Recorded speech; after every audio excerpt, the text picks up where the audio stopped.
You want answers? I think I'm entitled. You want answers? I want the truth! You can't handle the truth.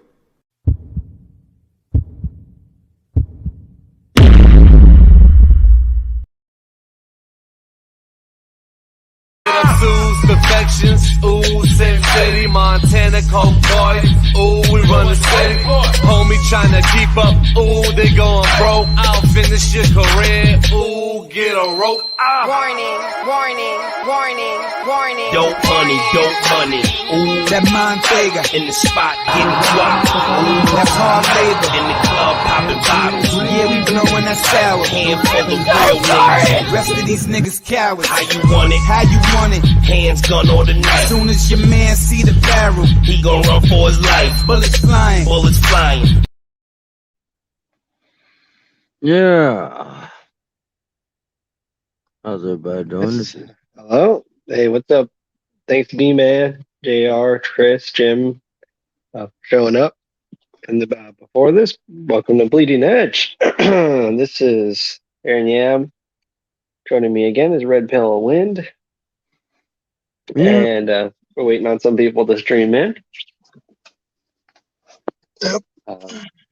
We have a nice, short, concise show planned for today.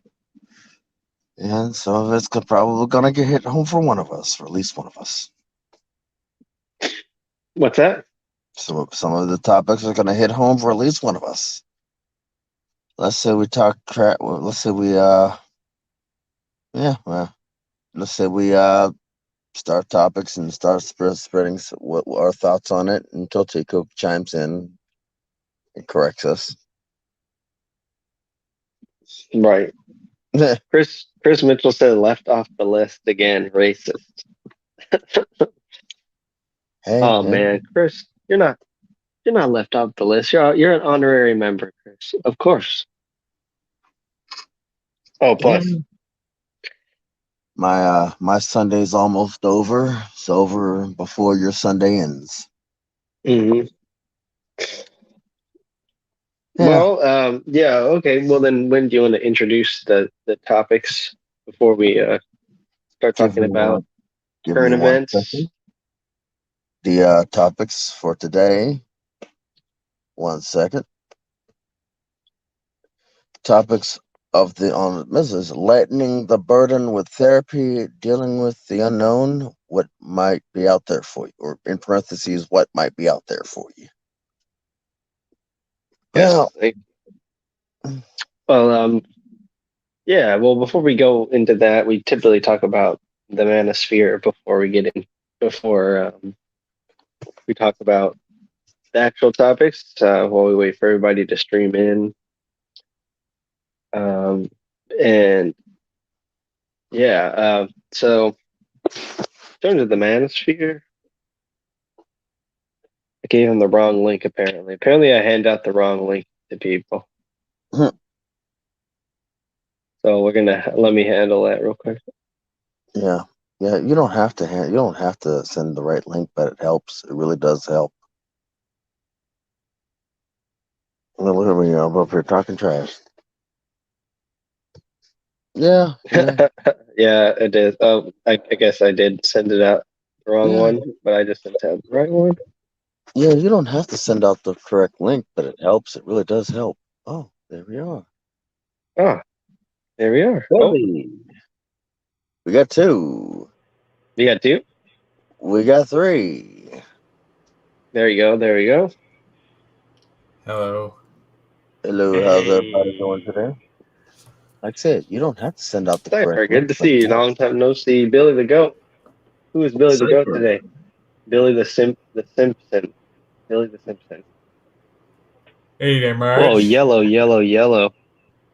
Yes, very yellow. I know, Marge. It's been like this since Ed was born. You know this, Marge. You know I'm very yellow. Oh, that's good. Marge. Yeah. Hey, Marge. You have any donuts in that pussy of yours, Marge? Smells like sprinkles. Yummy. How you guys doing? I'm Good. alive.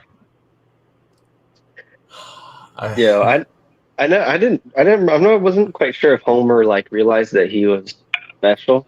or if it's like implied that he has some sort of mental problem, or if like other people on the because I never watched The Simpsons really, so I never really I always wondered that about that show. Like, do people know that he's like Homer Simpson's kind of like a dope?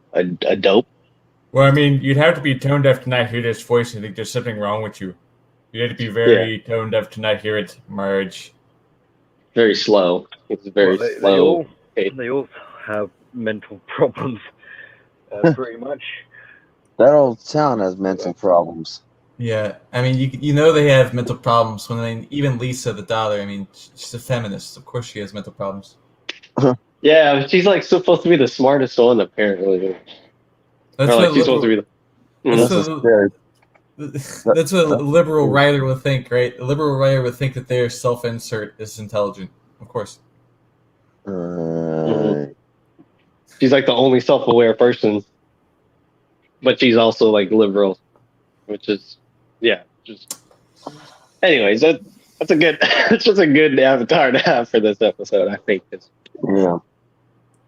Yeah, part of the reason why I thought that those topics would be good is I just noticed that the red pill's becoming more, you could say, mainstream, obviously, but at the same time, it's kind of like it's supposed to reduce the amount of uncertainty, I guess, by like bringing some sort of understanding or level of truth. But the more people I feel like know about it and talk about it and reference it in the videos, the less like I feel it's like a very specific, like it defines a very specific set of like principles or things. Like the more people kind of talk about it, the less, the more ambiguous it becomes, and the less like pinned down it actually feels. The less red it becomes.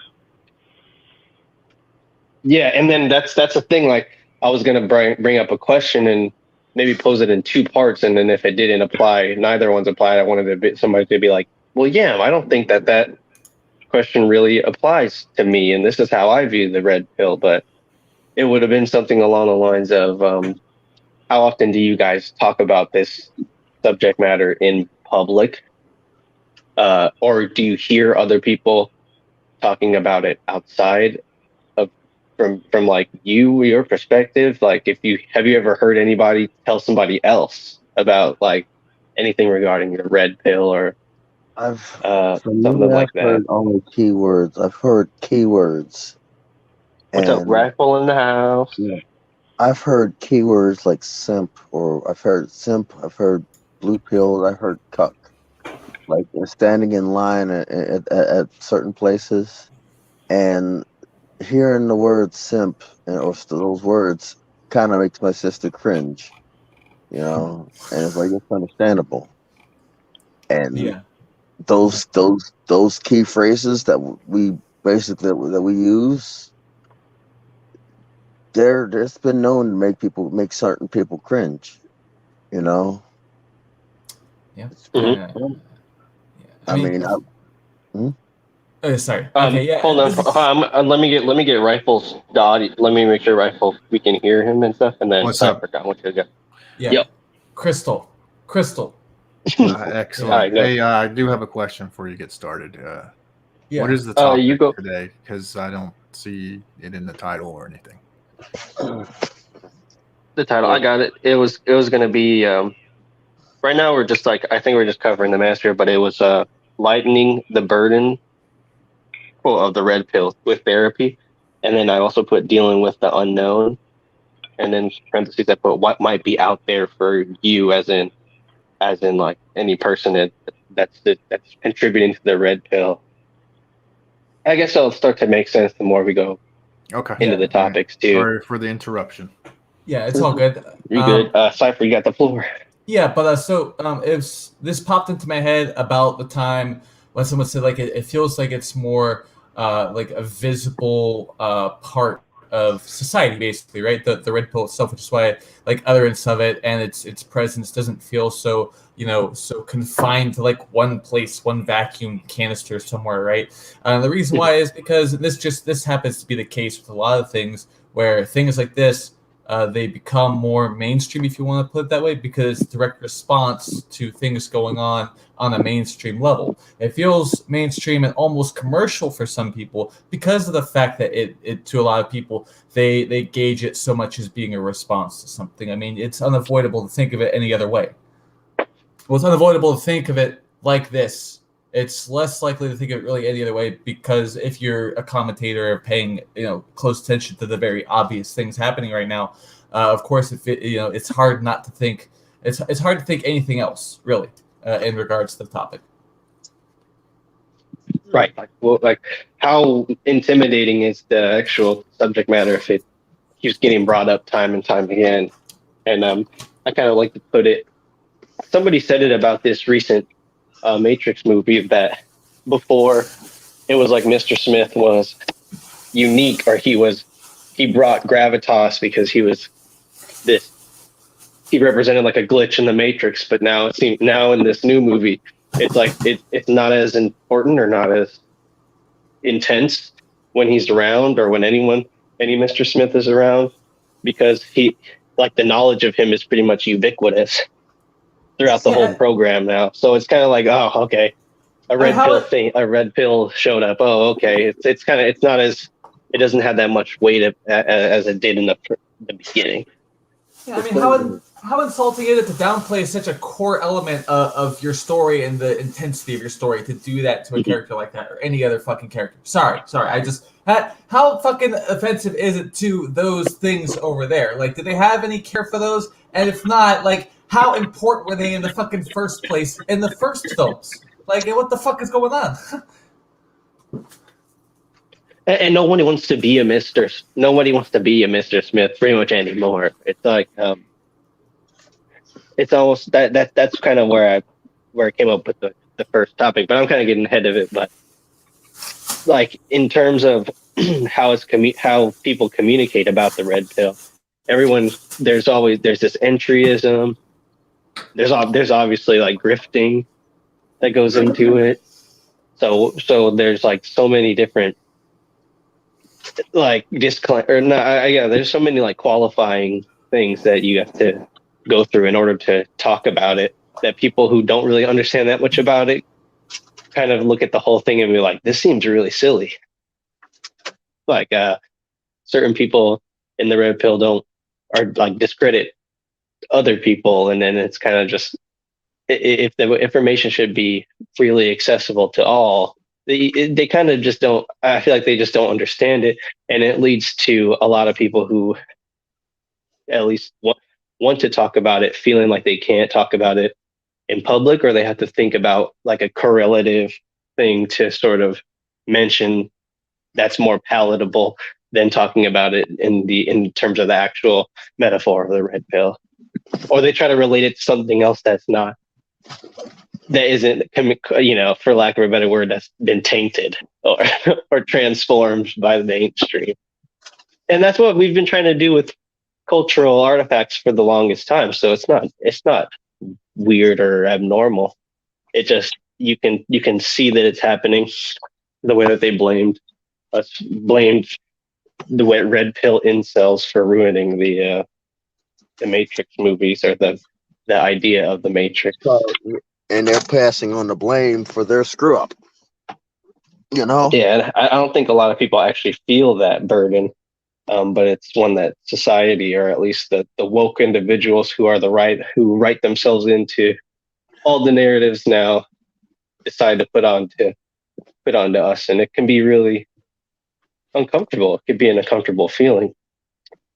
Say what you will about people's, like, what you assume people's mental state actually is, or if you have an expert opinion or perspective, but they get shamed. I feel like individuals in the red pill get shamed a lot because no one really knows exactly what's being talked about, and the lack of expertise in the red pill is not something that is intuitive, for most people to really get comfortable with, like the feeling of the unknown.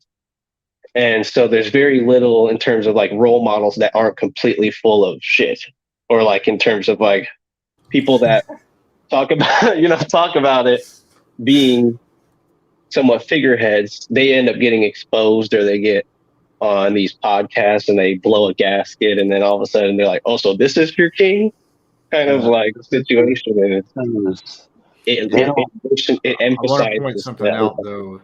The guy you're talking about said that he was one of those guys that was saying the red pill was bullshit, blah blah blah. So he's one of those masculinity coaches that didn't believe in the red pill. You know, that guy. You know the guy we're talking about. That likes. Yeah, I didn't even know that he said that. So that's my. The thing is, what you see on the surface, there's a lot more behind the scenes that you like don't an see. iceberg, like an iceberg. Like, can you even really call yourself a masculinity coach if you don't acknowledge the red pill, blue pill, purple pill, white pill, black pill shit going on out there right now? Can you even consider yourself any kind of coach in that hemisphere if you're not going to acknowledge the fucking obvious? No. This guy changed stripes. I want you. Oh, are you talking about Murphy? Yes. Yeah. The thing is, we don't need to protect his feelings. The thing is, they talk to us and don't talk to us at the same time. I'm explaining how. Right. They talk to us, but do their best not to acknowledge us. They talk at us, which would be the better term. They don't talk to us, or they talk over us. You know, they don't want to talk to us because, well, for one, they overestimate many of us. Right. Can I piggyback off? Yeah. Can I piggyback off of what you're saying there, Wind? Please. Yeah. So, right, listen closely. What we're dealing with, we're at a particular moment in the evolution of the red pill, the philosophy, or whatever. If we relate this to what happens in abusive relationships, you got the victim beginning to be outspoken about what's going on. What happened? What does the abuser do to the victim? They downplay the complaints. They say that everyone's a victim. What are you complaining about? And like when you're saying, they're not listening to the victim. They're kind of like talking at them, not to them. Because to talk with them is to acknowledge that something foul play is going on. So with this red pill philosophy, what we're seeing happening is it's being diluted, it's being downplayed. It, like you guys already said, it's becoming more mainstream. The significance of it is being washed away. The people who made the Matrix movie, I saw someone, one of the creators, producers, directors somewhere, they made a statement. They're going to try and take the red pill back from the right or something like that. They're going to put the red pill in the hands of the left. Something like along that kind of lines. Yeah. The thing is, so essentially, I mean, the red pill, as we all know, isn't really about political leanings. It's the critical thinking. It's the truth. It's getting down to the bottom of what's going on. It doesn't really necessarily matter. It just so happens that it becomes sort of traditional or conservative in its approach because it's trying to maintain the truth that was already established in the past. So by trying to for these wokeists and leftists to try and re-augmentate what the red pill is part of that basically a manipulation tactic to continue their abuse. So this is actually in that kind of realm of what we're seeing being done to the red pill philosophy is abusive. This isn't what it's supposed to be. And so what we're going to probably see is newcomers and infiltrators trying to restructure the narrative and corrupt the minds of others to completely devalue the importance of the red pill philosophy, which means for those who are like staunch red pill or diehard red pill, there's going to come a time when they're going to have to put their foot down, like, you know, take names and kick asses kind of thing, and put these people straight. So Because if not, they're going to be sort of writing the script for everyone else to follow. you know the funny thing about it is, it's like a sinking ship, and they've destroyed all. They're trying to destroy all the lifeboats. They're going down with the ship, but they're gonna take everybody else with them. You know, they're trying. That's what it seems like they're trying to do. Like, for intents purposes, we didn't take the red pill from them. They practically left it hanging. They set it up in the beginning for it to, You know. said that when it reminded me that if anybody has siblings, there's a situation where, you know, they get a toy and then they don't play with it, and as soon as they see you playing, all of a sudden they want to. Like little kids. It's a juvenile behavior, and it's kind of like the older sibling is always tougher than the younger sibling because they are the ones that had to take all the beatings that weren't meant for that younger sibling. And so, like, for the younger sibling to start piping up onto the bigger sibling to say, like, you know, I could take you, they don't even really get to fathom exactly how much stronger or tougher that older sibling could possibly be. They never got any of the discipline that the first where the parents didn't care. And almost like that feeling that you have, it feels like you're carrying this burden or something. It's that exact, like people who talk about the red pill now in the mainstream, who say, like, yeah, we've been screwed over by, you know, the left, this and that, da da da da. It's like true, but even people like me, it still feels like we didn't even get the worst of the punishment, you know. And I don't talk like I do or like I have. I feel like my approach, or a lot of people's approach, is, you know what, it's bad. You know, it's bad in general, the kind of treatment that men get, and a lot of people just like to emphasize how people are fed up and how they want to move a different way because of they're sick of the treatment. But nobody's really out. I feel like nobody's really out here saying I have it the worst, or, you know, when it comes to the black pill, I think they go a little bit too far. All right. The thing is like, go ahead, Wind. You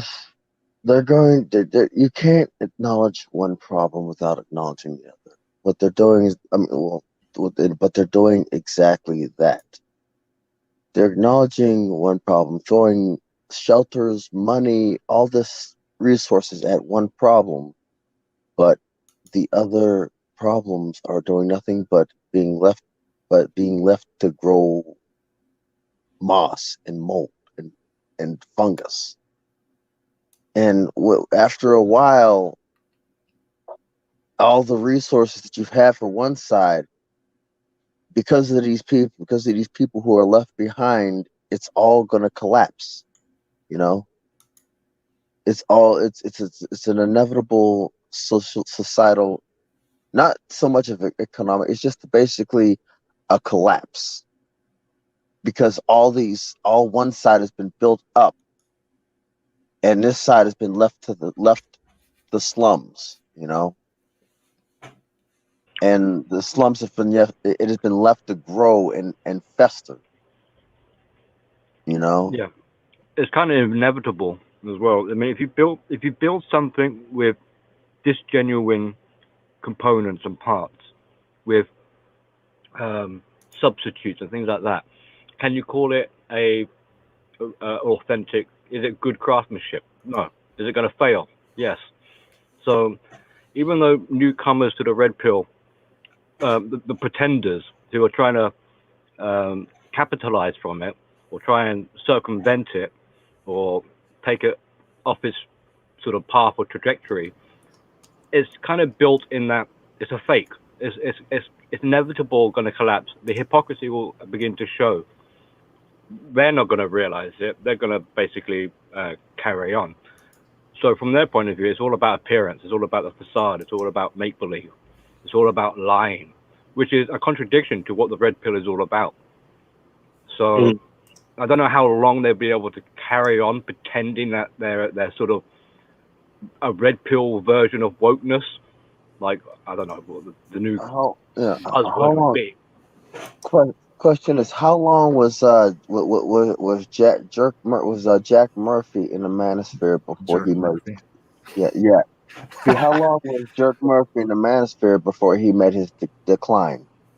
Before he met his wall? Let's see here. Because of all that shit. Sorry. Well, I was just going to answer his question. The Cuck article is from 2015. I've been talking about this for a while. The Cuck article is from 2015, and he's been in the Manosphere at least before that was written. And then motherfuckers didn't do the research. 21 Studios, Red Man Group, and they had him speak at their convention. And then once this blew up and everybody found out the guy was a cuck, then all of a sudden he's trying to backtrack and say he didn't know. It's like, motherfucker, this guy has been a known cuck since 2015. I've proven that, by the way. And exactly, it's like you say a warning about somebody early on, they don't take you serious because the person has the gift of the tongue, metaphorically, literally, a glib tongue. That's part of the con artistry. A lot of these manipulators have a very charming, charismatic approach. Exactly. They entice you, they spellbind you, they make you basically they put your cognitive thinking skills to sleep. Exactly. So you're like, now they're doing it for you. Sorry to interrupt, but I want to hear what Cypher had to say. He was trying to say something, and I bet it's going to be hilarious. So, yeah. So, like, honestly, just because of all this Murphy stuff, Jack Murphy stuff, I'm not kidding. I have the hardest fucking time differentiating between Jack Murphy and Jack Dorsey. They're the same fucking person now. Look at them. No, seriously, like, look at them. They're both the same fucking person now, and the attitude matches. Neckbeards. Well, he represents like a persona or a archetype. Is what he represents. Like this, I'm a tough bald head guy with a beard. I'm a badass. All this stuff, and you find out what he's doing behind the scenes. I like hairy men like me. You went there, man. But So the thing is, you wouldn't really be saying this until he was exposed. So leading up until his exposure, I'm guessing he was pretty much accepted. Well, like Rifle was saying, he was slipping into 21 men or whatever it's called. There was a hint that this was out there for many, many years, and the reason I keep harping on about the 21 Studios and the Red Man Group, that was a business transaction. Imagine doing business with somebody and not looking into their background. Now, you bring up a good point there, because what it's come down to is, especially if these people are putting themselves in the spotlight, is they're going to be checked vetted at some point. So people need to be more diligent when they're listening or taking advice from prophets or whatever. Imagine a man standing on the stage telling you about how to be this masculine guy, and then behind the scenes, well, you've all probably seen it. And imagine that. Like, imagine how foolish the people who actually sat there and listened to this guy lecture them must have felt. A fucking bearded homo. Like, I'm a bearded homo too, but at least I don't tell people how to be men. Well, yeah, I mean, you're at least honest about what you are. And I want to answer Sifu Black Irish guy's question. He said, "Why do we care?" It's because this guy's a grifter. He's an archetype that just keep getting pumped out, man, and promoted by the same people. I don't know how many times you It's got to called get burnt insanity. on that game before you it's real- figure it out. Insane. It's real simple, and it pisses me off. People don't fucking see this for what it is, okay? When you have someone like that in your group who is now acting completely different from his past a few years ago, imagine over each and every single day you make a protein shake, you add a little bit of soy in place of milk or something. You keep doing that. It's all about diluted materials. So if you're going to have yourself a group that's supposed to be strong and you have a weak piece of shit that's only weak until you call them the fuck out and even then become potentially weaker and even a bit of a hazard, okay? How do people not see the problem with slowly replacing the milk that you put in your protein shake with soy milk? Explain that to me. How do you not understand? The problems haven't gotten severe enough for them to act. It's basically coffin technology at its finest. Exactly. And think about, like, you take a nice mountain pond, like just a fresh, clean water, man, that you can just throw a cup in and drink. If someone drops trowel and takes a shit in there, eventually you're not going to be able to drink that water no more, or you're going to get severely sick. Right. About it. And that pond remains stagnant. Yeah. Because there's nothing feeding that pond. The pond's nothing more than residual water that is left over by rain. So, and that goes that's indicative of like the recent drama. It's like the people who grifted the hardest and the people who are downing the real red pill the most, they are along the lines of the PC respect everybody's boundaries culture, the don't bring up people's past culture, treat others the way they want to be treated culture. So they kind of that's why they're positioning themselves against the original pushers of the red pill, you could say, because that's how we kind of do therapy, is we just like let it out. And then if somebody else says, well, you were doing this, you were doing that, you were making these decisions, and then people who are really, I feel like on a higher level, they don't necessarily judge you for the decisions you make. We just go to that space for clarity. But then that space is slowly being like stomped out. Not only that, it's not only from people in the audience, but it's from like people in the puppet show themselves. So it's almost like the real puppet masters or whatever that created the puppets are gone, and now it's like a different set of people moving the puppet strings, but nobody in the audience knows.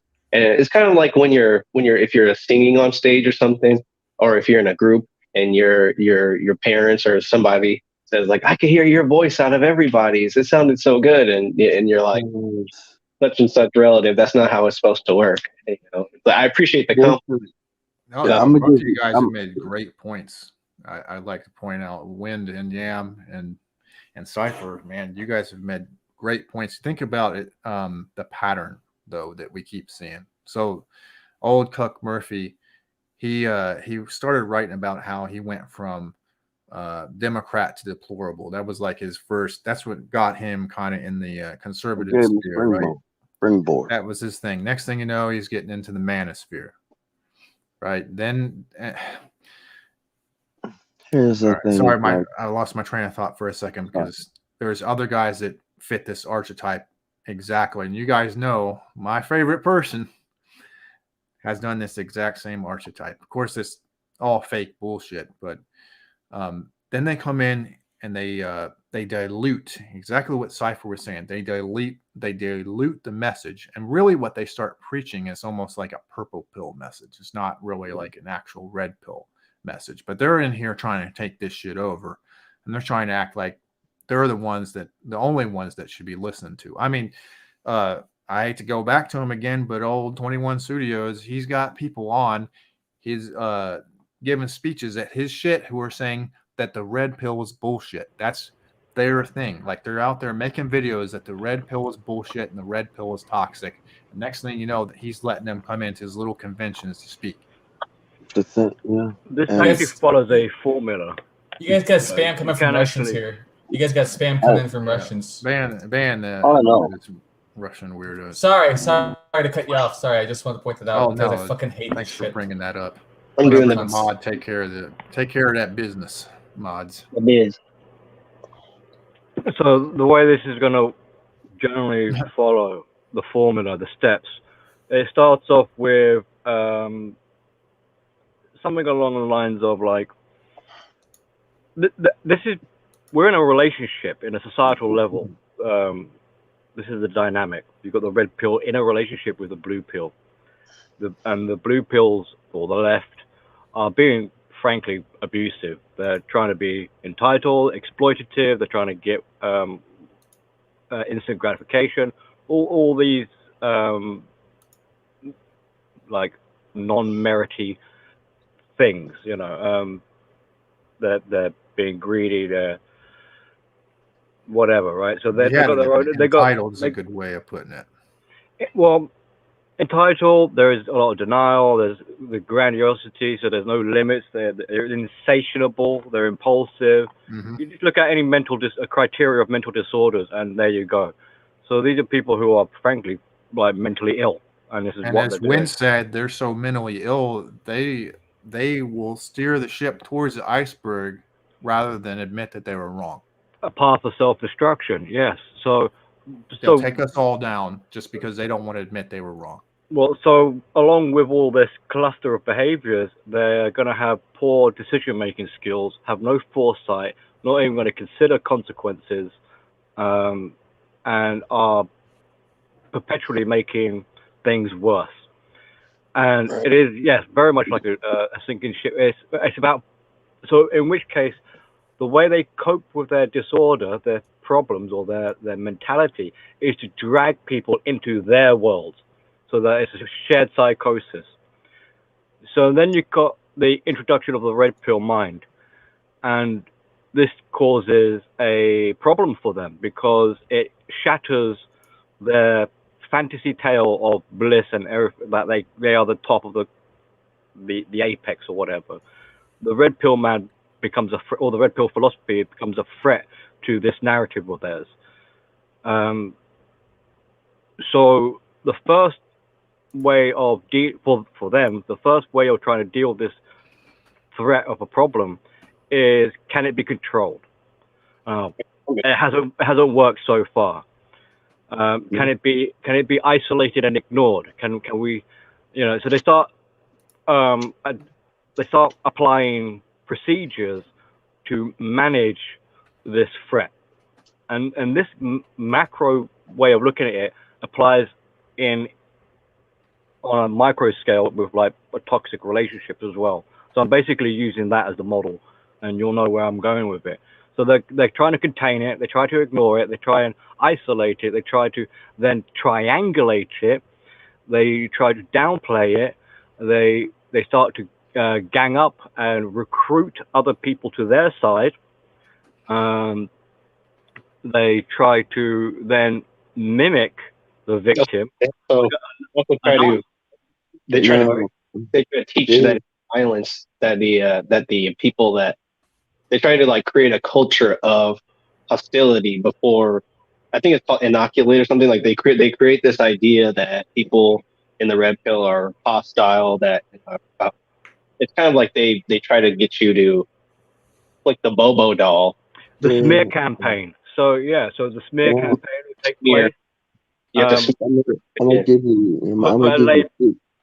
Put a label on the red pill as the troublemakers, divert attention away from what they're doing that's abusive, and and try to abuse the victims even more. I'm gonna give you the 3Ds on how to dismantle an army: demoralize, dehumanize, and disorient. Is that Felix Rex I hear? Holy shit. But we're at a stage right now, what we're seeing begin to happen, and this is what a narcissist will classically do, is they start pretending to be the victim. So now you don't know, so you've got the genuine victim, and you've got the abuser masquerading as a victim. So who's the real victim here? And the narcissist loves they'll play a better victim than the actual victim does. You know, get out the violins, now they're attention seeking, wanting the sympathy, and they're in the spotlight, they're making the most noise. So it with a competitive nature, so they're competing with the victim to be the biggest victim out there. Extrapolate that to what we're seeing with this red pill in the hands of the left. Is the left are most likely what they're going to do is proclaim that they are the real red pill and they know the real truth and everyone should join them. But lo and behold, this is part of the narcissistic ploy in recruiting people, and it becomes more like a cult. And people who aren't really thinking for themselves critically will most likely side with them. Well, I'd like to add something to that. And that is that these guys are now inventing their own pills. So they're inventing like the gold pill, the white pill, like the white pill is the thing, but there's a guy, I don't want to say his name, but he has a man bun, and he doesn't rock it well like Cypher does here.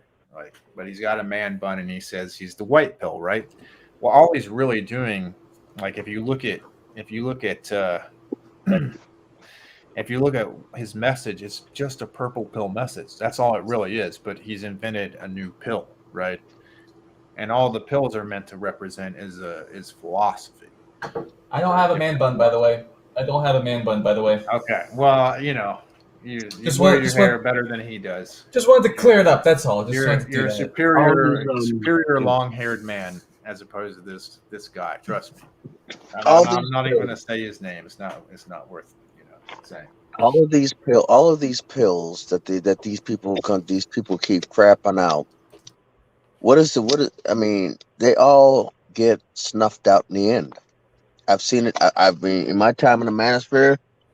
I've seen all these pills come up, and I've seen all these pills collapse.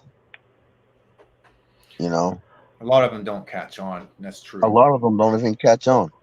Well, this is the nature of these disorders. There's no endurance, there's no stamina, there is no longevity. They don't want to do the hard work. It's all about essentially a appearance, a facade, an image, which is a better way of putting it is like an empty crown.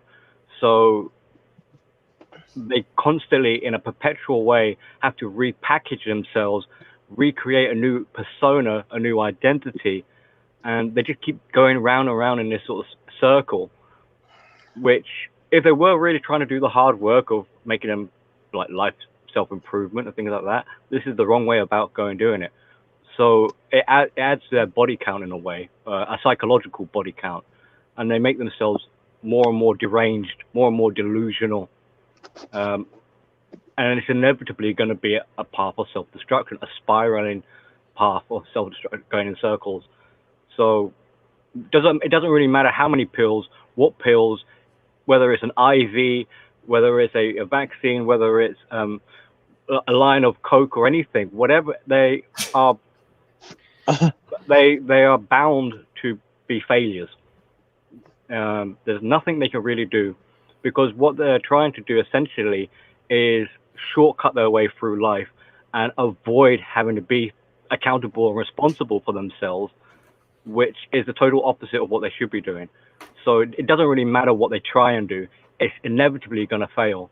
Whether they move to a different country, whether they change gender, whether they change their hairstyle, whether they put different clothes on, it's all basically fake. It's all repackaging and a constant repackaging.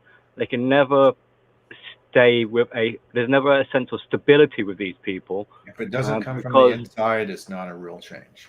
That's the thing. Because they do it so much, there is no inside. So they're kind of between a rock and a hard place. They're kind of stuck with this problem where all they can do to try and cope with their essentially like self-hate, low self-esteem, etc., is to repackage themselves in hopes that this new image of them will be the lasting sense of, it's an attempt at perfection and idealization. But that's the crux of their problem, which is nothing is ever perfect, nothing ever lasts forever. So without a sense of self, and all they're doing is trying to avoid a sense of self, it's going to be catastrophic either way however they try and spin their plates, it's going to fail. The problem or the trouble for us is, do we allow ourselves to get pulled into their mess? Because as they are self-destructing, another way of coping is misery likes company. So this is partly one of the reasons why they try to recruit and pull people into their world, because they don't want to be alone with their suffering.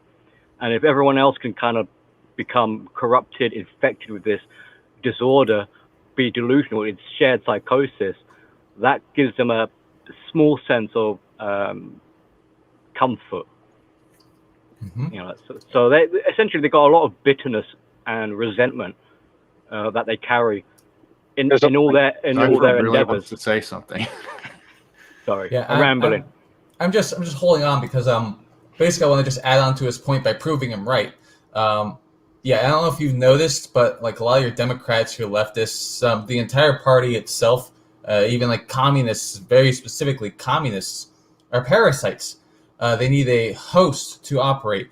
The reason they don't have anything successful to speak on is because anything they could have potentially done good has something to do also with how something else has already happened. So like, for instance, it's been stated before that communists will look to weaker groups to latch onto and identify similar problems and basically make it so that they use that group's issues as like the platform, and they will keep taking in these weaker and smaller groups, which is why you see these losers adopting all this other stupid extra shit in the LGBT movement, because the simple fact that they want to add more to it so they're stronger. It's why they think that the popular vote actually matters.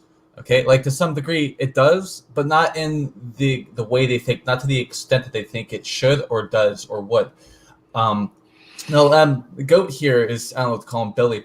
He's correct, Billy. because the people we're talking about are parasites, first and foremost. Again, communists being like that, especially, and with the platform looking the way it does currently, there's no real way to consider them as anything other than, because their entire life as politicians or whatever, that's been a thing they've needed in order to even work, is to have something they can latch onto and not actually take care of anything that other people aren't trying to already handle. They are parasites, first and foremost, nothing more, nothing less. Definitely parasites. Emotional vampires was a popular way of framing it with narcissistic abusive relationships. But their motto is essentially lie, cheat, and steal. So nothing is of their own work. They'll take other people's work. They're dependent on other people. So, and this is the kind of another paradox that they have, where if they were successful in corrupting every single mind on the planet, or infecting every single mind on the planet with their sort of delusional disorder, it would cease to function, because they need other people to extract fuel and supply from. If everyone is no longer a good source of fuel or supply, they essentially starve themselves to death. So they need people who are sound in mind, who have stability, who have merits and resources and all these independence and strengths. But like conservative values. That's why I think you asked for your life story, because they're trying to see where you fall in. Are you just one of the people that are on their side but need a host, or are you a person that should be the host, or that should be propped up as the person? So, this person victimizes us, so let's kind of give them some more clout and attention. They're also looking for vulnerabilities to see how they can. The prerogative for them is they need fuel and supply in order to maintain this delusional fairy tale of theirs. So control is a huge factor for them. Combine that with their scarcity mindset, they're in impulsive survival mode.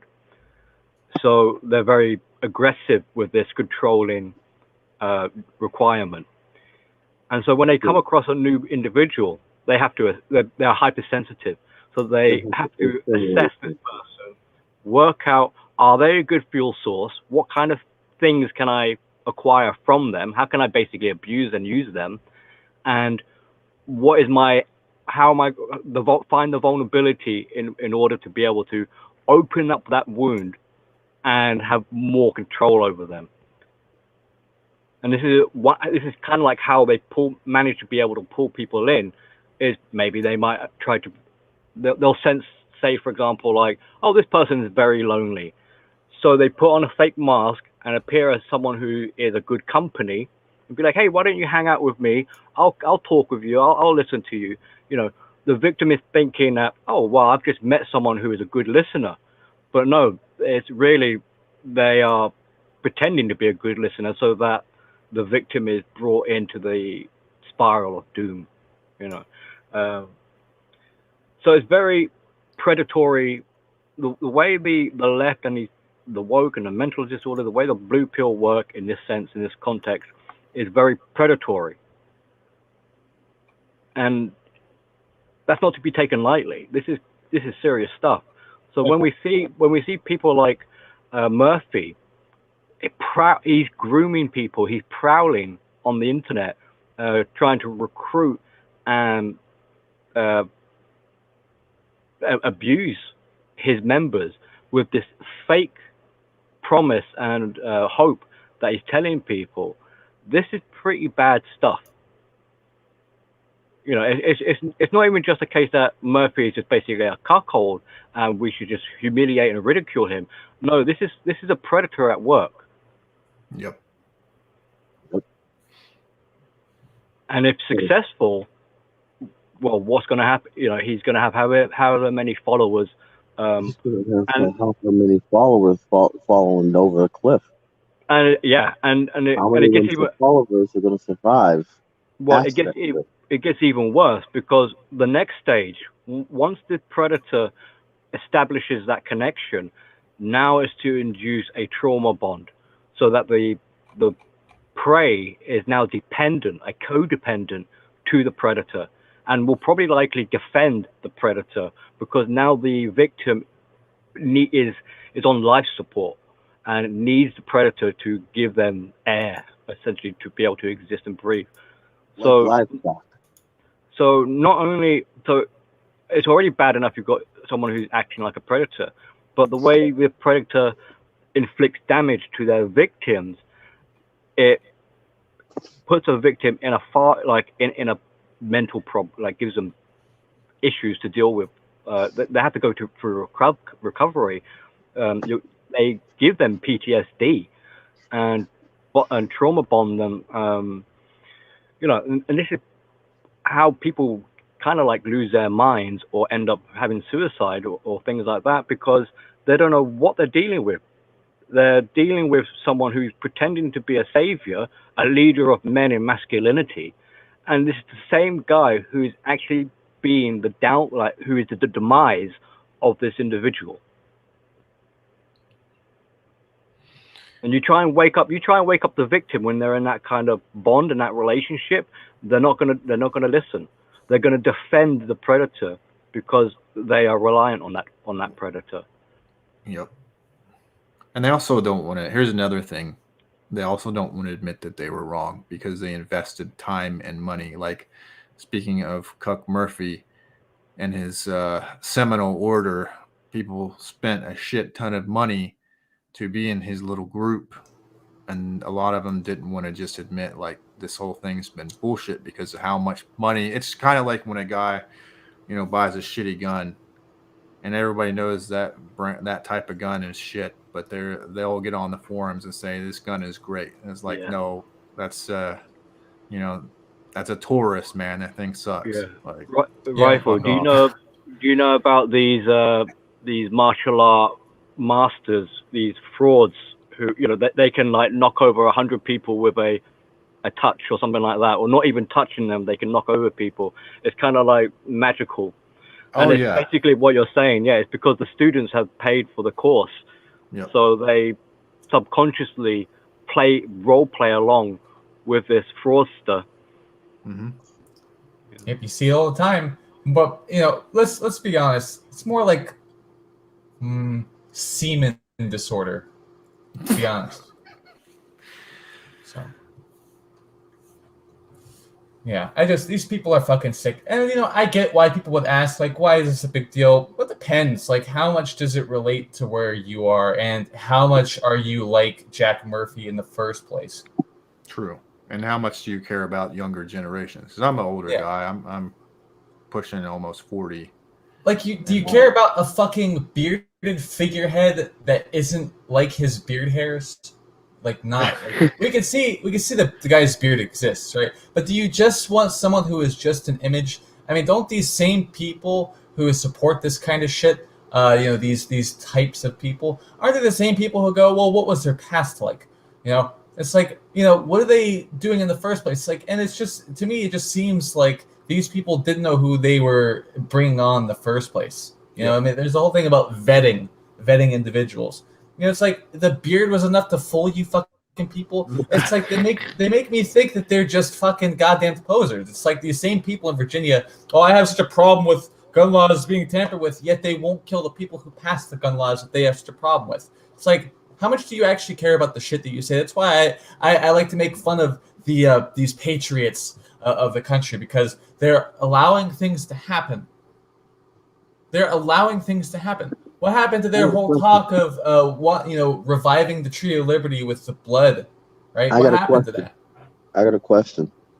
What is the best way to get other people to co-sign on the shit that you're against? It has happened many times in history, from World War One, from the Revolutionary War to the Civil War, World War One, World War Two, Korean, Vietnam, freaking the war, the first Desert Storm, second Desert Storm, or Desert Shield. It has happened. The best way to get people to co-sign is to let bad things happen. You don't prevent the bad things from happening. Oh, no. You don't want that. You let the bad things happen. Otherwise, so that they're basically, you could be seen as the good guy that basically bailed them out. Never let a crisis go to waste. Exactly. Never let a crisis go to waste. That is the best way to get people to co-sign on a narrative. Now that people are beginning to catch on to the never let a crisis go to waste. Now, like I said, now people are beginning to now in some cases, some people are actually smart enough to use what has been used in history against the people that have been using it. But in the same way, it's still never let a crisis go to waste. Oh, this is a perfectly good time to pin the blame on something else. Take attention off of me and put it onto something else and look like the hero. Like they look at the history through history. You've got people who are basically dastardly individuals. Basically, let some sort of tragedy come through.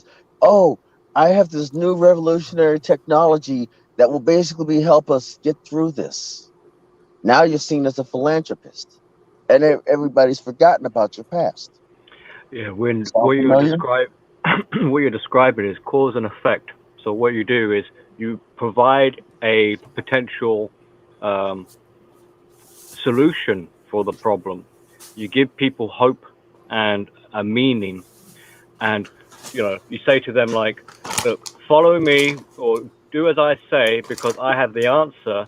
So the cause, here's the problem, and the effect is you will be feeling better if you do as I say, or the cause, the effect will be your life will improve if you join my membership scheme or whatever it is. Exactly. So, and there's not enough people want and demand sort of thing. So it's pretty simplistic. Negotiation. Yeah, I mean it's the simplistic, overlooked tricks that have the biggest effect on people. You tell music to their ears. You just tell them something they want to hear. And for the abusive, exploitive, predator type person, what they've done is they've inserted themselves between those two stages, those two states of being. So the predator, where will you find them? You'll find them between the cause and the effect. They're the gatekeeper. This means So because they're the gatekeeper to a prosperous future, that kind of gives them a level of protection. Well, it's a delusional belief that if you do as this gatekeeper says, your soul will be spared, kind of thing. You'll be salvation or whatever. But it's a fake. You know, they're not really. The predator, if anything, is actually not really the gatekeeper. It's the bouncer. They're the one who's keeping you out and preventing you from ever. And that's the other part is they'll never want you to achieve the goal. So they're happy to keep you with that cause, but they never really want you to have the effect or the benefit of going through. I don't know what that noise is. It's a bit distracting, but yeah.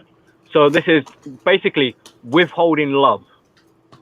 So people, not only do they want meaning, not only do they want understanding, but they also want a sense of feeling loved, feeling recognized, their self-esteem, etc. And these are the things that will be withheld intentionally, because once you've achieved self-love and you've got your esteem built up, you won't have any need for the predator anymore. Right. So so it's an important kind of position where they insert themselves and how they operate. Yeah, they're a shepherd. They're a shepherd with a quota. That's a real easy way to look at them. A shepherd with a quota. Right. And the thing is like there's not enough people that have to raise their children to think for themselves, not think for the collective. And actually all my life I was raised. If JoJo and Jim would jump off a bridge, would you follow them? I didn't understand it until I started becoming an adult. You know, JoJo and Jim can jump off a bridge. They could take whoever they want with them. I'm not jumping off that bridge with them. You know, and the thing is, I think it's that vulnerability that's missing. Like there's not enough of recognizing your own limits because you have a lot of people propping you up, not for your own benefit. It's just because your story, if it looks a little bit better to people that they want to bring into the fold. Like they want people who are military veterans. They want people who are divorced or who suffered at the hands of any of like family courts or divorce courts. They want people who they even will tolerate people who have like that looks funny status, black pill. I got a thing for you. Something. I'm sorry to interrupt, Yam, but I was just outlining like who falls into their trap the easiest. Right. And people who have like an authentic origin story. It's almost like the superhero replacing superheroes with people that are on the left leaning or live alternative lifestyles or believe in climate change, like their superpowers, they can affect the climate or something like that. Battle of Carthage and Rome. Battle of Carthage versus Rome. Like it's like, you know how they got the elephants over the Alps? They're using the same tactics today that were used a long time ago, but with a creature that's slightly harder to control. They're using the female cow elephant to lead the male over the Alps and around to the opposite side of Rome. They're doing the same tactics because they work. Lead us by our Johnsons with the smell with the smell of cooter and fornication. With the smell of cooter and the hope of fornication, they'll literally lead you to your death. And that's exactly what a lot of feminists are trying, because every so often they'll their charms, their charisma, or whatever has not been as effective as it has been in the past. So then they start twerking. Then they start being a bit more seductive, a bit more sexualized. They start changing their clothing. They start changing their makeup or whatever. And so it's essentially it's the same tactic. It's how to lure in unsuspecting prey. New blood. You know. And with the feminists, with women, it just comes down to basically their puñana, and if it wasn't for that, they haven't got anything. So they kind of recognize that. When you guys were talking about crisis earlier, there's like a whole field of communication studies that deals in crisis management. It employs, I don't know, hundreds of thousands of people. Especially here in America, where you have a bunch of companies led by people that have very dark secrets. When these crises get picked up, it's almost like the left or like the feminists actually get a chance to push their ideology more because they found another victim. They found somebody who identifies as a victim, but they can also use it to victimize other people. Primarily men. Like what we see is when it comes to like sexual assault, there's always every woman's sexual history is not. It's not what it is in reality. It's always how they were, how they were taken advantage of, or something like that. What we see with Me Too. Yeah, well, that there lies a vetting test for everyone to add to their tool belt of vetting skills. So when a problem comes along, and as Baron gave the example of, like, feminism will insert itself and it will present itself as the solution. Ask yourself, what do they get out of it? Now, likely they'll pretend to be altruistic and be like, "Oh, we get nothing out of it. We're just doing it out of the kindness of our hearts," kind of thing, because we are so lovable and we want to see the world. And it's like, yeah. This is poppycock. This is rubbish. They're getting something out of it, right? So when someone is presenting themselves with an answer or a solution, ask yourself, what are they getting out of it? And if they answer with something like nothing, that's a lie. Immediately, even if you don't know exactly what they're getting out of it, they're not being genuine with you. There is a reason why they're doing that.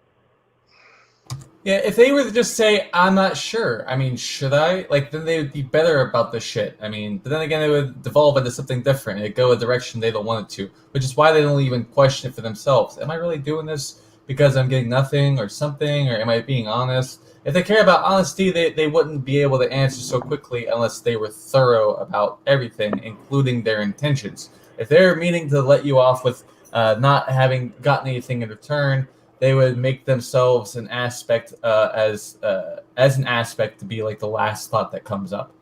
And most people just are not that charitable because they realize they don't have enough time to be nice to everyone, so they won't be. But if they could be nice to themselves, fill their own pockets, why not? Irony at its finest. Like it's rationalized. Well, I don't need an authentic. I don't need an authentic question because nobody else has one. Yeah, so a lot of people do the work before they even get there to discredit critical thinking. Is it, Baron? You're kind of roboting there. I don't know if anyone else is hearing that. Yeah, Yep, same here. I could be robotic. Yeah, I could be robotic. Let me try to fix them. Does it sound better now? No? Yeah, There you go. How about that? So far, so good. All right, cool. Sorry about that. What was I saying? Oh, yeah. I mean, the thing is like, there's no, you could tell that, and I do hate to focus on this just because it's current, but you could tell the environment that we are in now when asking a question from a super chat where it's something that is quote unquote is taboo. Like it's one thing if the vitriol and the attacking and stuff is too much for certain people because they don't like being held accountable in that way. But if just handing somebody, a question, whether it be a hardball question or bringing up something from their past, is completely off limits, it shows you that there's really no such thing as being critical of each other. If that's the case, then it's like makes it so that all these groups that people pay money to join and have almost like a private membership associated, separate from like a church or actual organization. It's like it goes beyond the level of private because it's using the court of public opinion as like a sounding board. It's not even respectfully private, or like respectful enough to be private. Like, you can't hold any of these people in confidence because you're not sure whether or not something that you say to them is going to be used against you. And it doesn't sound like a group that anybody wants to be a part of, which is why I kind of feel out there for people that want to talk about the red pill stuff but are put in between a rock and a hard place. Do I entrust these people that are going to use it against me, or do I, it's almost like living out a life freely, or living a red pill life openly, or something is frowned upon. So you kind of like are pushed into this category, or you have to be separate or cut off, or somehow your philosophy says that you shouldn't interact with too much of the outside world because of whatever reason. So, but then also the people that hold your titles or want to bash your titles are some of the only outlets that you have to actually interact with and talk about. And then not even that, you can't be critical about those people at all. So it's a life on training wheels, basically. And like I kind of want to start to wind down, because we did go into detail about this stuff. We can pick up these topics later, obviously like next week. But that's the question I kind of want to pose to people. What do you think is the solution, if there is any, to sort of like maybe try to approach this problem? And if you think that the Jack Murphy thing is overblown, I also want to hear your take on that too. Like, what is it? If somebody hasn't pointed out the moral of the story or something to glean from this, what would it be in your opinion? And we can go around, or we can start one at a time. Whoever wants to go first and share their. Sorry for volunteers.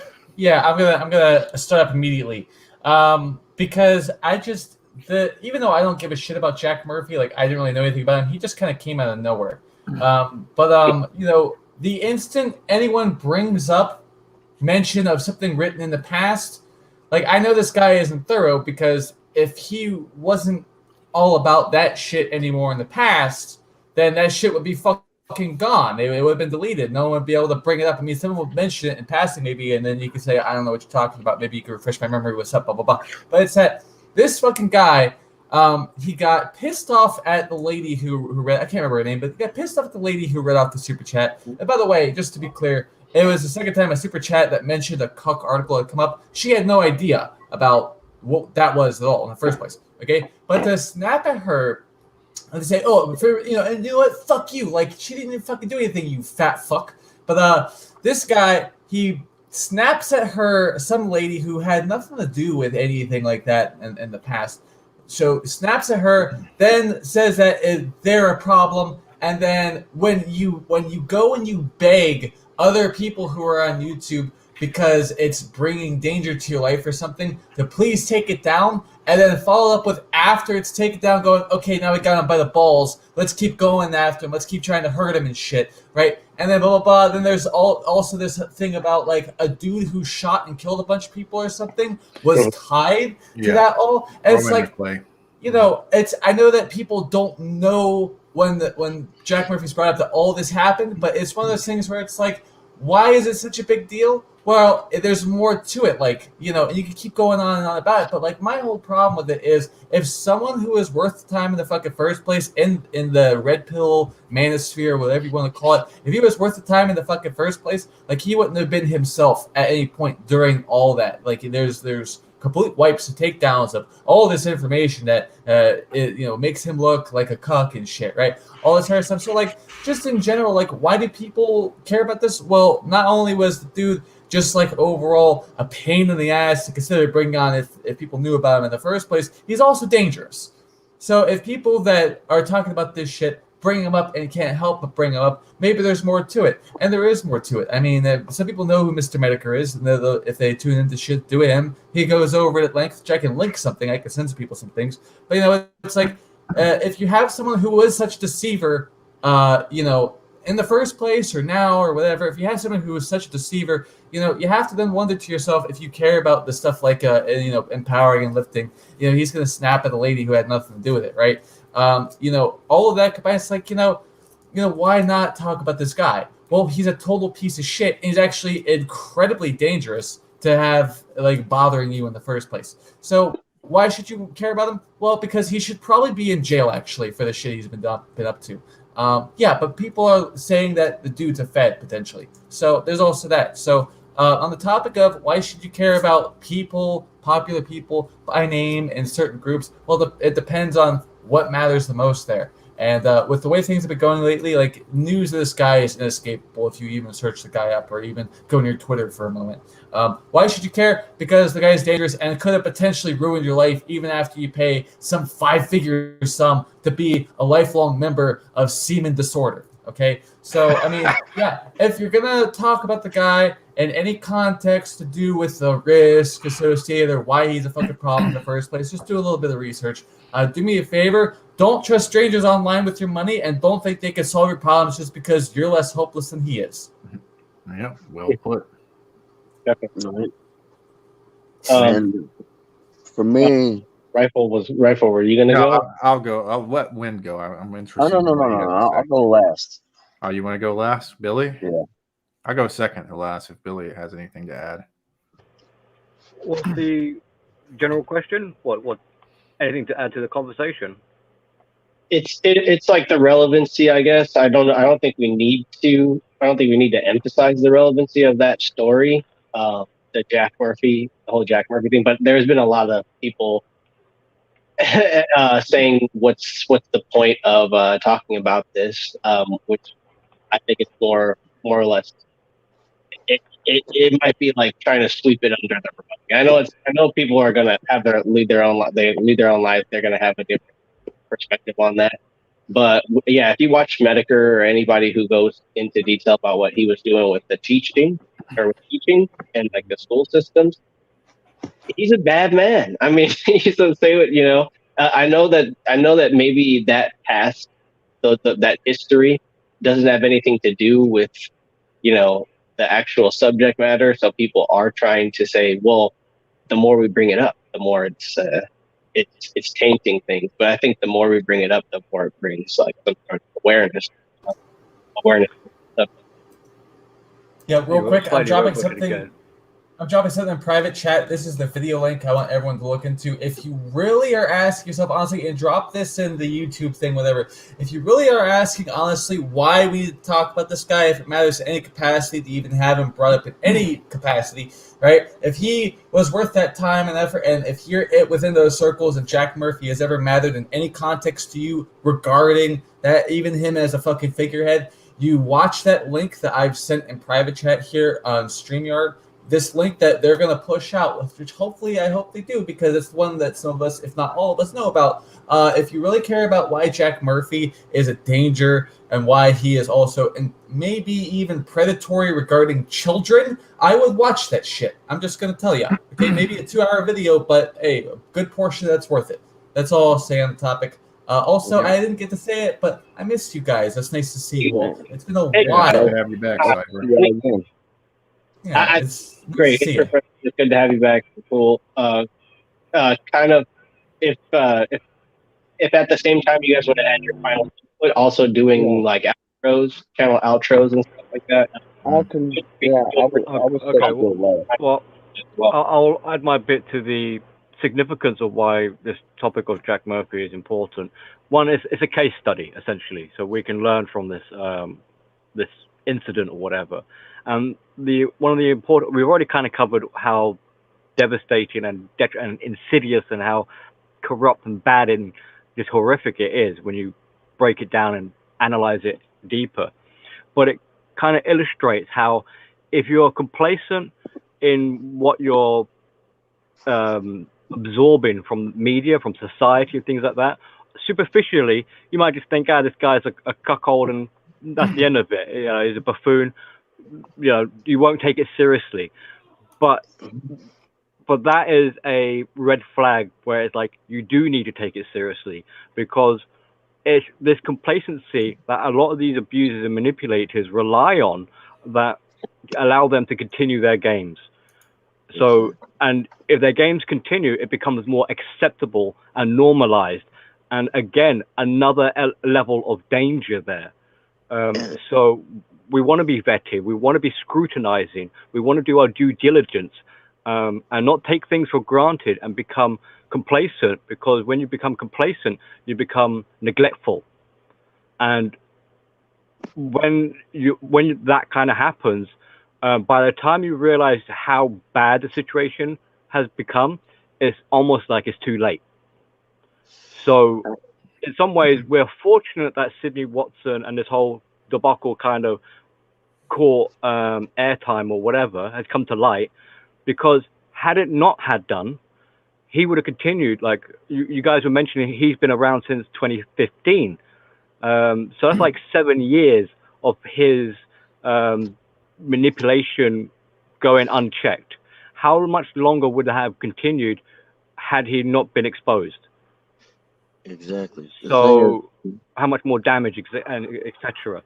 So it's a case example of how important it is to really be thorough and question and analyze, etc., people that you're being exposed to, especially if you're the kind of person who is impressionable, gullible, naive, you don't have critical thinking skills, etc. You don't want to be on a bad path, you know, led astray. So that's the reason why I would say this is an important, and it's not isolated. It's not just, only Jack Murphy. There are plenty of people just like Jack Murphy. There'll be more people. There'll be more predatory people.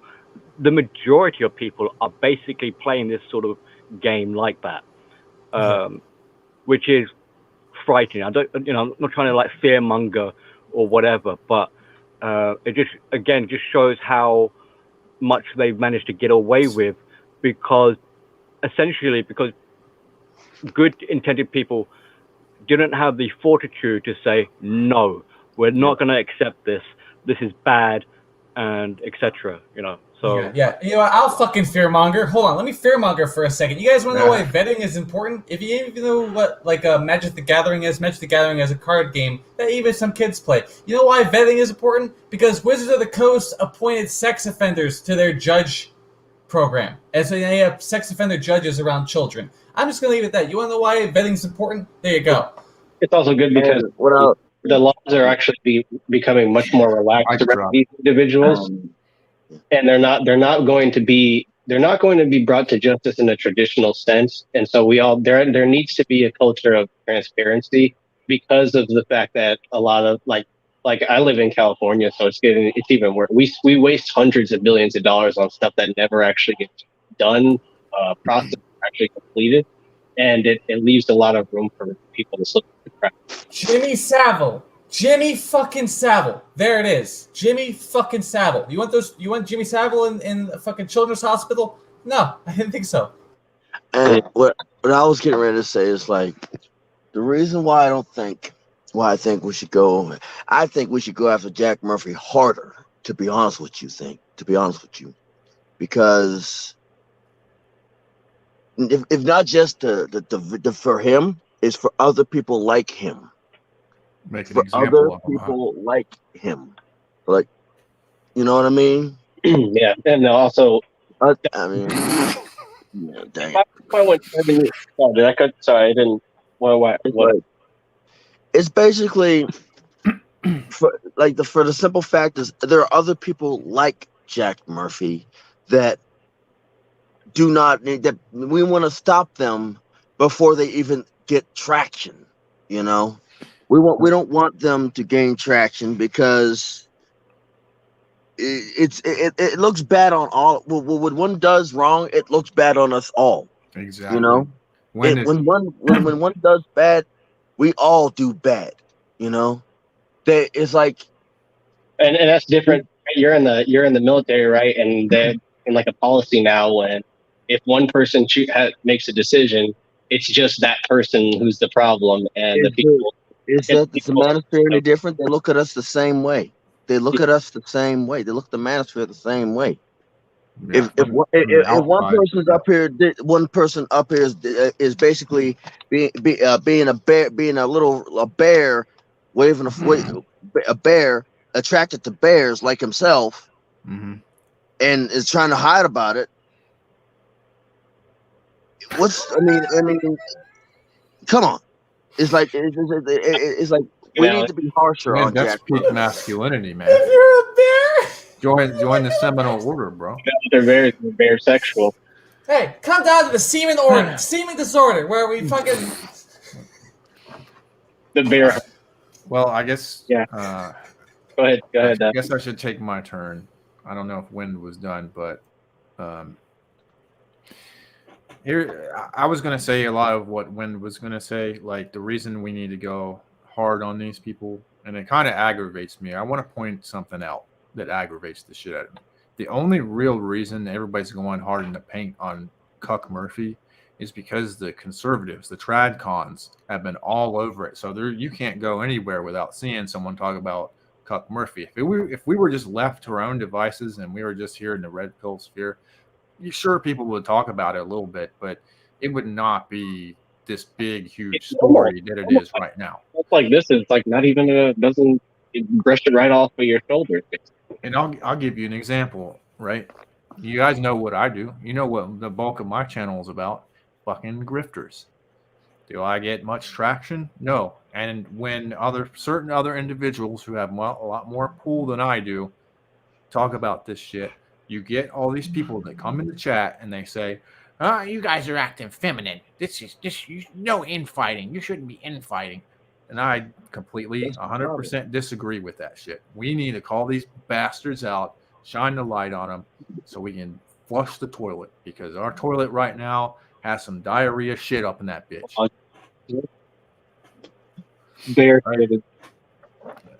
sick and tired of that shit. It's, and as Wynn was saying, because if something happens, just like with the Roman McClay shooter guy who has his ties to the Seminole Order, the media is going to pull out their magnifying glass and they're going to say this guy was part of the manosphere, and we're all going to wear that same label. And if nobody spoke out about this guy or spoke against this guy, they'll have enough evidence to say, oh, look, they're all on the same page. Mass punishment, just like in the military when I was in. Actually, we didn't cover him as much, but we might start talking about him maybe starting next week. It depends on how the Jack Murphy thing develops, but I agree, address one situation at a time. But yeah, he's definitely he's going to be, if not already, he's going to be just as equally important to highlight in terms of this all. And I kind of echo what you said too, because I don't see the point in calling out feminine behavior when you have toxic masculine behavior to call out. That's also more. Well, I put it this way in a video. It's easier for me to discount or discredit toxic masculine behavior than something that somebody will kind of characterize as being. Well, I don't necessarily see the problem with that. I don't see the femininity, nor do I see the issue in actually holding people accountable or calling issues out.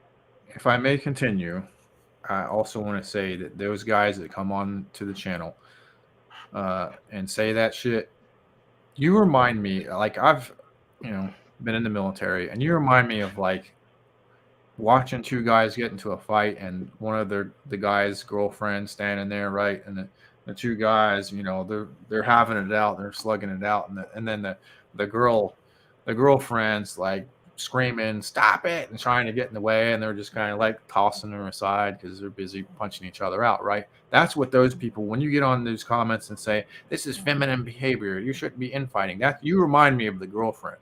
You're like a screeching female, and it's really fucking annoying. And oh man, made me lose my train of thought. There was something else important I wanted to talk about. Maybe it'll come back to me here in a second. Well, we were talking about the other Roman McClay guy, and then I talked about drama and how. Right, yeah, I got my train of thought back. Yeah, I mean, we can talk about Roman McClay another time, but I just wanted to. Shit, I lost it again. Damn it. Fuck. I got a lot on my mind. There's a lot going on. So give me. Wait. What do I not like? I'm trying to figure out what's going on.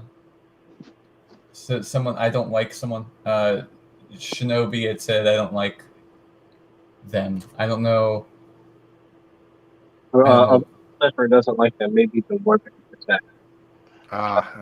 One more time. I'm sorry. I don't like the what? I'm sorry. I'm not. Maybe the people that are quote sleeping in, trying to speak to suicide. I don't want to put words in Shinobi's mouth. He's typically having multiple conversations with people in the chat. Let's just give him the topic. Yeah. All right. So one more. I finally got my train of thought. Let me go. All right. You guys that come in and say, "Who cares?" Right? That's what I wanted to talk about. You don't realize when you say that, when you come in here and say, "Who cares?" when we're talking about like grifters and whatnot, you're looking at it from your point of view. Because maybe you're wise enough and you've been in the game long enough to know better than to fall for that shit. But you have to remember, there's a lot of new people coming in here who don't know any of this stuff.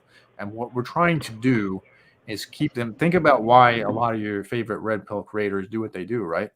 When they're calling out female behavior. They're doing it so that you don't fall for the grift. The new people, the guys that are just coming in, not you who's been in the game for like 7 years, like myself, but new people. They have to be warned. That's who cares. That's why we care. And then bringing back what Billy the Goat was saying, like, what do you get out of it? Not to put you on the spot, like what do I get out of it? I'm pretty sure serving, yeah. Well, I don't get much. I don't ask for money. You won't see me shilling for Patreon and Subscribe Star and shit like that. I actually get a little bit of amusement, and I actually it's kind of a personal quirk, right? When I see something that is a lie or something that is false, I almost I'm compelled. It's like a personality quirk, but I'm compelled to call it out. And so it kind of scratches that itch too. So it's not that I'm not getting anything about it, but like I said, plus it's fun. It's a bit of practice for what I do when I dig stuff up. And believe me, I got something big coming real soon for Misandry today. Oh, this is going to be probably the biggest one I got. The biggest video I've come out with on DDJ is coming real soon. See, that's the kind of honesty as well. When you ask someone that kind of question, like, what do they get out of it? And they reply back with like, look, I get maybe a kick or a giggle, or I get a bit of satisfaction. You got something. I mean, it might be hard to sort of quantify, but there you go. I mean, some people just have they feel better for doing such because they feel indebted or whatever. So this is a boost to their self-esteem or something like that.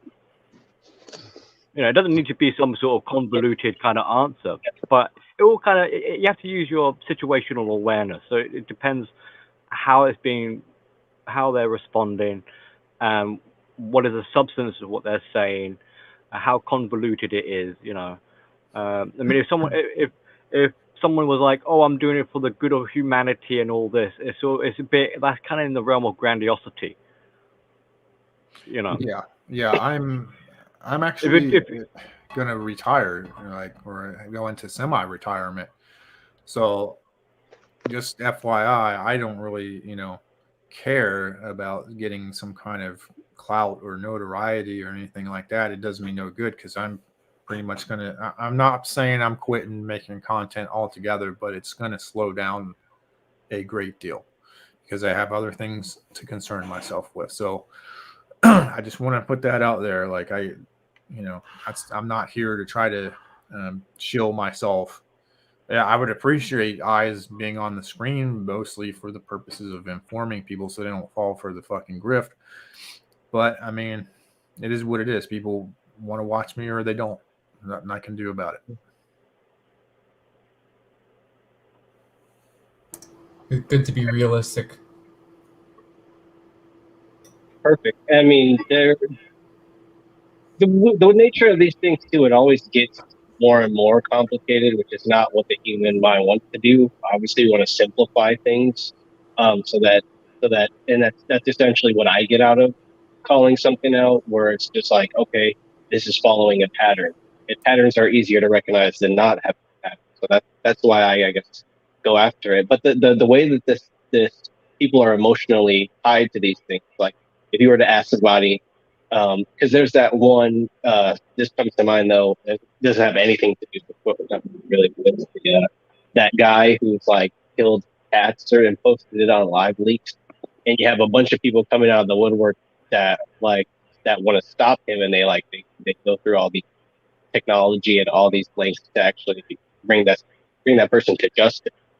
It's kind of like what I see as helpful people who are a little bit too emotionally invested into it, but nonetheless they do try to help shed some light on what's happening, because it can be kind of confusing, or like that, especially since this guy is now being more stuff's coming to light about his interaction with children.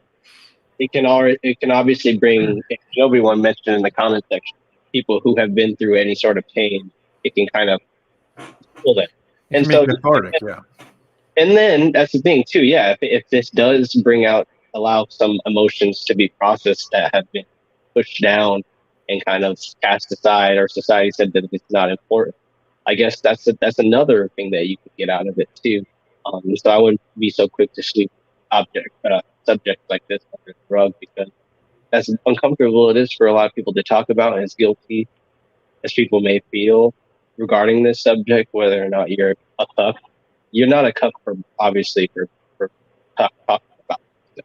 Well, like the moment we let somebody who's in the one of these seminal orders or whatever you said try to swing the conversation and make us forget about something, I think that would become bro. Try it next time without the loose wire. Tighten your wires. Yeah, semen disorder. Seminal disorder. Semen disorder. Yes, semen disorder. all semen disorder. Yes. Welcome to semen disorder. Here we are only attracted to the idea of jizzing in the face of young college boys and little girls. Yes, sir. Yes, sir. Have you guys seen? Come on down. Have you seen how he was added to the cuckold simulator? He's yeah. Yeah. That shit's great. That shit is hilarious. I don't like that you're making me seem realistic, guys. Stop it. Stop it. I don't like that. Well, he is he actually he pretty much like humanized being a cuck. We never knew who was a cuck, but now now we know who the cucks are. And now the problem is them cucks gonna have a harder life. I want to say something else too. Like, you would be surprised how many of these guys get on their YouTube channels or their live streams and they talk all this shit about how red pill they are and women ain't shit and all that stuff. You'd be surprised how many of them, when a fucking female gets in their DMs, like fucking turn into massive simps. Yeah, I already know that I ain't shit. I already know that I ain't shit. Yeah, I really hate these fucking fake ass Sigmas. I'm a Sigma, guys. No, you're not, bitch. Shut the fuck up. Sigmas don't call themselves Sigmas, you fucking clown. All I know is don't call me an alpha. Please don't call me an alpha. You know, that calling me an alpha is cursing at me. You know? I mean, it's the animalistic. There's a lot of like animal. That's why I'm not shocked by this cuck thing. I think it gets a lot worse the deeper deeper under the surface people go, because there's like a lot of people who call themselves like an animal or something, or like a dog or something, or a wolf or a lion. So it's kind of like it's only a matter of time before people's secrets pretty much like get out about what they. You're saying that you're a lion, and it turns out you're nothing more than a gazelle. Or you guys are gonna figure out, yeah, like I call myself a vegetable, and then you're gonna be like, oh, how true does it ring? How much of a is it? Well, that's not even the thing, though. Like they get caught, right?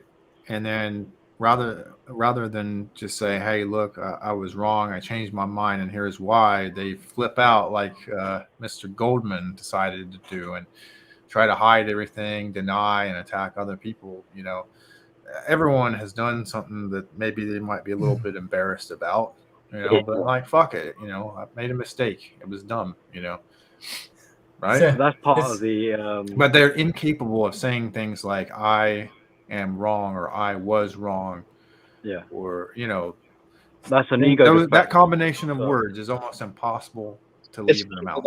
Those words are actually the most common in like R&B and like love songs, but then you have the red pill who's like staunchly opposed to any of that sappiness. But it's funny because it's like there's some accountability and some lyricism. I mean, like, look here. If I screw up, I will. If I felt that I screwed up, I will apologize.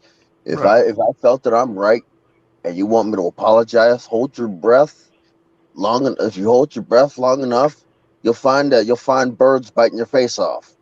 Well, when you also know that, like, being a military man like myself, if you make a mistake, that stays with you, man. That you get that's how you get a nickname going forward. Yep. Like you make that mistake, they never let you forget it. Yeah.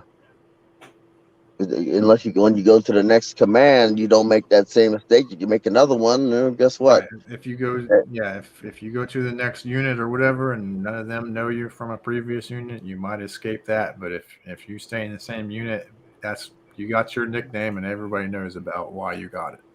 Yep. Yeah, that's another thing. As long as you like fill a role in something, there's no need to like run away from a group that you feel like that sort of like got you figured out or something. Because it actually, I feel like it brings more respect and stuff for people that truly know you. Whereas like if you just run off to another group, all of a sudden you're also getting away with something too. Probably, I don't know. There should be more. There's more guilt associated here with how you operate. Like imagine that, like, because we talk about that too. A lot of people that do bad stuff, they get moved around. Cops, people in the priesthood, people who are part of a group, they get moved around, and it's like they have so much, like I said, just like pent up accountability. Like Jack Gold, whatever his name is, 7 years in a sphere, and without ever being questioned or vetted into what he was up to in the past.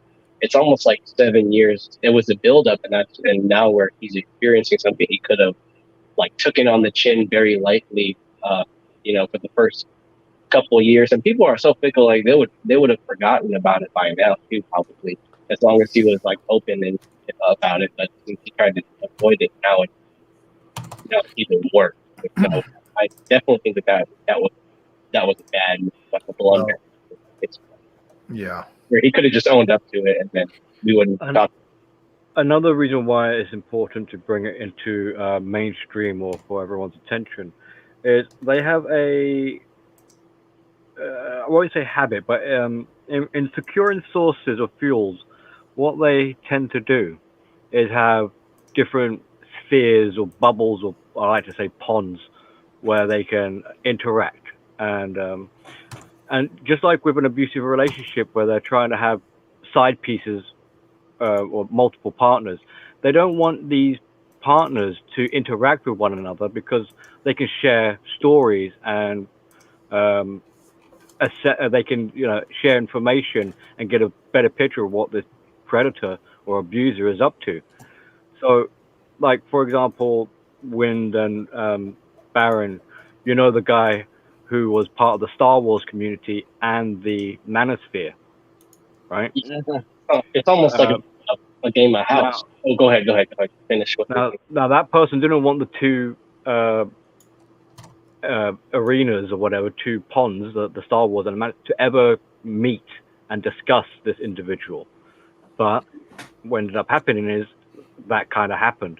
Now the problem with Murphy is because it's hit mainstream, whatever kind of pond he tries to escape to now, there's a good chance they're going to already be wised up to, like they're going to be aware of him coming.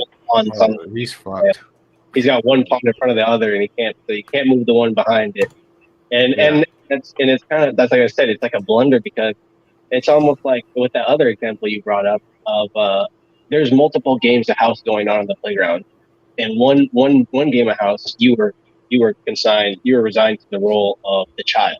Everybody in that game of house thinks it's the child, but then if you go to the other game of house, there's like an opening position for father, and you want to be the dad in this house when you're a kid in the other house, and then going mainstream is kind of like all the games in up house combining together. So then the roles basically simplify. So if you were a man in this house and you're a child in the other house, that like you average out to like a teeny bopper. Yeah. It's kind of like people want to keep the games of house separate, but with everything coming to light, they're colliding with their narratives are colliding with each other. Right. Which is why it pays to be authentic and just be who you are and have no qualms about it, because then when things are simplified and come together, then you are who you said you were, you are who you were the whole time, even if it is the kid, at least it's consistent and there's no confusion. There's no like, oh, I feel like it's this person, but I'm really this person. Sometimes you feel like a nut, sometimes you don't. I am a Mounds bar that identifies as an almond joy. Okay, we'll leave that analogy for next time. That seems deep. That seems pretty well thought out. I would like to hear more about it next time. But yeah, I want to thank everybody for coming by. And some people I didn't shout out from the beginning. That was you, Successful, Big K or Big Pitch. He's new to the channel. Welcome, man. One Pass Dak. Thank you everybody for coming out. Sifu. Yeah, Sifu. I think he's going to do a live stream again with Shinobi 1 too. Definitely go check that out. Rifle and Billy the Goat. Yeah, thank you guys. Good to be here, man. So I could make it this time.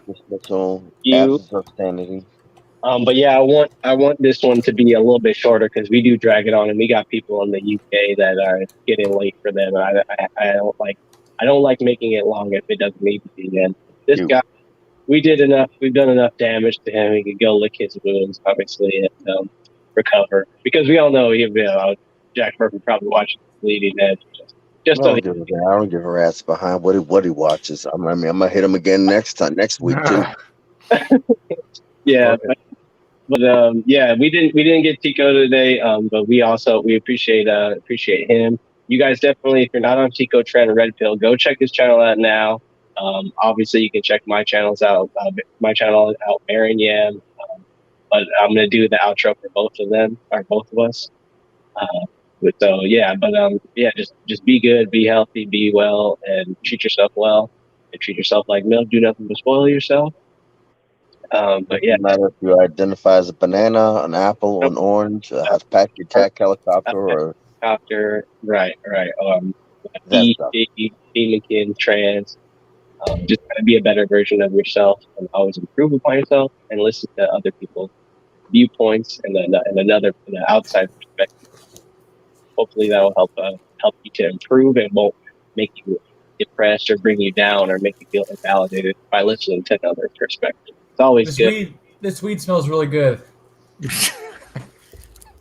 Oh, and congrats on having weed for everybody that does that. He's in bliss with his weed. That's good. No, I'm in good company. It's all I need right now. There you go. Sorry, Cypher. Do you still, or do you want to plug any socials? No. I try not to waste my time or anyone else's with things. So until then, you're not really going to hear anything like that from me. I would say just anyone who's listening, check out the description. There's some good people in the description below that have linked channels associated with this stream due to their appearance. We may bring other things up as well in the description. But overall, I think if you're really trying to maybe expand your horizons, broaden your thinking on things, because Lord knows you can't be the only person with good ideas. Check out the description. I think you'll be pleasantly surprised to find you're not the only intelligent person around you. So.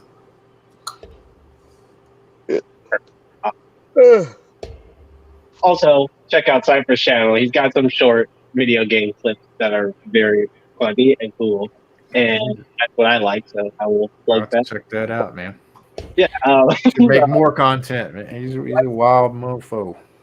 Rifle pre-retirement. Do you want to plug your video? Come to my channel, Infamous Rifle, if you want to know about some of the grifters. I haven't covered all of them. I've said, like, if I tried to cover every grifter in the Red Pill community, it would just be a game of whack-a-mole and it would never end, which is why I just realized I just have to fucking, retire or semi-retire, slow things down and focus on what's important.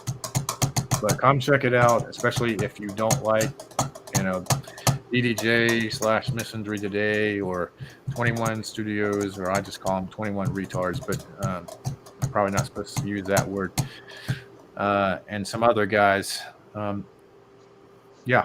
there's a guy with the goofy golf hat who said he claimed he was the president of the Manosphere before anybody, actually, if memory serves. But come watch his my video on him, because it's pretty bad, because he got cucked by a gay man. But if you haven't seen that one, that video is called Guilty Grift the Cuck. And the cuck is spelled CVCK, but yeah, check that one out. That one's pretty damn funny. That's probably the comic relief, but it's still worth looking at. Yes, Manosphere is meant to be leaderless. Shinobi 1, agreed. Yeah, so I got some stuff that I think are really funny. The opening for my video called The Brand, which is, involves Cuck Murphy, is a good watch. I recommend it. I had a lot of fun making it. And I do have some really funny videos. At least that's just my opinion. You might think they suck, but whatever. Here's something you can drop in the chat. I made some ridiculous nightmare fuel sometime back. Next one. Billy. Maybe. And then we press enter, Yeah, that works. Oh. I think last but not least on the thing is the man of the hour, Billy the Goat. What do you mean man of the hour? No, I don't. The goat animal of the hour. Oh, I'm gonna watch this cipher. Thanks for having the Bleeding Edge and guys on the panel and people in the chat box. Thank you for your time. Hope it's been enlightening. Let's see you all again next week, I suppose. Yeah. Yeah. Hey. Next week. I'll try to be here. Sub, that'd be appreciated. And everybody who's here obviously is invited back, and people who got the invite, you guys are welcome on again for the next round. Once again, I want to thank everybody for having, in the words of Jesse Lee Peterson, an amazing stream. Everybody have a good night. Take care of yourselves, and we're going to go with outro. All right. It's nice to see y'all. Take care of yourself. Later, Cypher. Later, Cypher. You want answers? I think I'm entitled. You want answers? I want the truth! You can't handle the truth!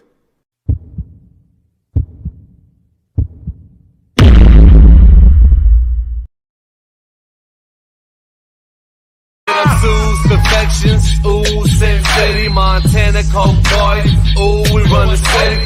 Homie tryna keep up, ooh, they going broke. I'll finish your career, ooh, get a rope. Warning, warning, warning, warning. Dope money. Ooh, That Montega. in the spot, getting guap. That's hard labor. In the club, popping bottles. Yeah, we blowing that sour. Handful of real niggas. Rest of these niggas cowards. How you want it? How you want it? Hands, gun, or the knife. Soon as your man see the barrel, He gon' run for his life. bullets flying. Bullets flying. Bullet flying. How do you get cucked by a gay man? You tell me, man. I have no idea, but it, Gotta go in. he admitted Wow. that he Maybe got cucked by a magically gay man. But Yeah.